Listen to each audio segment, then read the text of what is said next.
Alright, this is what the Kuna app looks like. On this screen here, this is kind of the home screen or dashboard view. Shows all of your cameras. I have one camera you can see listed here, side door camera. It says it's online, and that's actually a live feed that you're looking at. So if someone would walk in front of it, you would see that live on the screen here. You can actually click on the light button. There's a little light button in the left corner to turn the light on and off quickly for all of your cameras if you have multiple cameras on the screen here. If you click on the side door camera, it will go into the configuration and settings for that particular camera. And this is going to pull up the live feed where you can actually hear the audio as well. There you go. It takes it about 4 or 5 seconds for actually to load the live feed. It's a little bit slow, but once it actually comes up, it's pretty responsive. On here, you can actually see who would be actually at your door. You can hold to talk button in the middle, like so, and they can hear you. You do have to release it so that you can hear their response. There's a sound of the alarm button in the left corner. As you can hear, it sounds an alarm and actually flashes the light. And if you want to turn your light on the screen, there's the turn light on button and off, which is pretty responsive. And there's also some pre-recorded messages. At the bottom left, you can click that and send pre-recorded messages. Hi, can I help you? So this is handy if maybe you live at home by yourself and you just want a firm voice and to respond to people that come to the door. So it's really handy. You can't actually record additional messages currently at this time, but that would be a nice feature to have in the future. And then you can also click on the video feed again on this screen and turn your phone horizontally, and you can view a larger feed. So on this screen you have the live feed indicator at the top left, the time and date, and you can also do the light and the microphone button at the bottom right to speak to a visitor at your door. And you can click on the camera again, and it actually takes away those upper and lower menu bars. So you have a completely full screen video, live video feed of your door.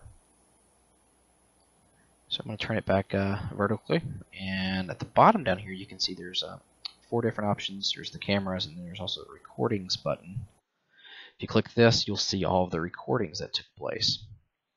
And anytime there's someone that goes in front of the camera, when motion's detected, it will start the video recording, and it will actually record the video for as long as the motion's happening. I think there's a minimum of 30 seconds that it records, so if something happens quickly, it'll record it for 30 seconds. It stores all of these recordings into the cloud. You can see it says Cloud Recordings Trial. I think you have a 30-day trial period, and then I think it's $4.99 per month for the subscription, and they give you a discount for additional cameras. But it's really handy because you can see a timeline of events. You can see where I actually cut the grass on Friday. You can see other events. My daughter's moving a trash can, and then I'm moving it back. And then at the bottom you can see there's a night feed. So the motion camera picked up me in front of the camera at night. I also turned on the motion light as well, so you can see me. There is no infrared on this particular camera, so it does need to rely on the motion light to activate to see things at night. But really good. And then at the top up here it says all cameras, so you can see all the feeds. Or if you have multiple cameras, you can select a particular camera to see the feeds or recordings from. The info button gives you some just basic information and version of the application on the iPhone, which I'm running. You can also contact the company or get additional help. Settings, you can set alerts, so you can prevent alerts from going off on your phone if motion's happening from the cameras. Perhaps you want to not be alerted when you're sleeping. You can go in here and set that setting here. Or you can turn the alerts on and off completely, and this will affect all of the cameras that are connected through the application.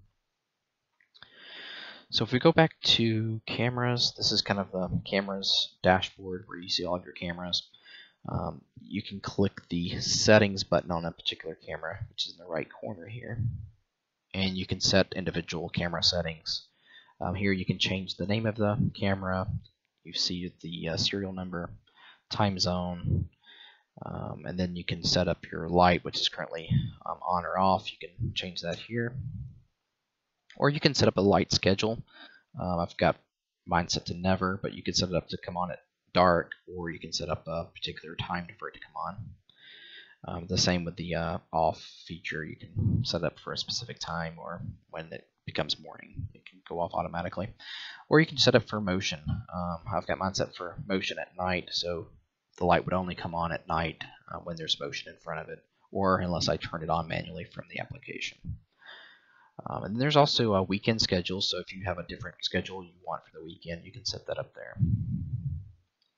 Another nice feature is apply to others. You can actually have the updates that you're making apply to the other cameras that you may have, but I only have one, so it doesn't make a difference.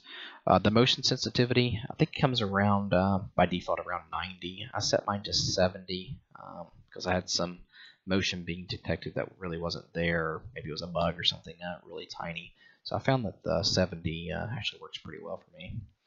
And you can set the speaker volume on the actual light. I set it to 100% just so that it's loud and clear. And then at the very bottom there's firmware up to date. If there was a new firmware that needed to be updated on your particular camera, you would see that show up here, and you'd be able to click that button at the bottom to update the firmware. And the firmware, it took anywhere from 1 to 2 minutes for it to actually update my camera when it came online. So it doesn't take very long, and I think it actually downloads the updates for you automatically. It just doesn't actually install them until you click the button.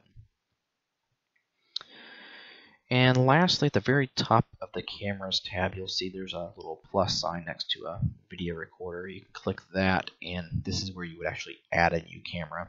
It says Bluetooth is disabled. You would need your Bluetooth turned on so it can connect initially to the camera. But if you had an additional camera you wanted to connect, this is where you would do that from.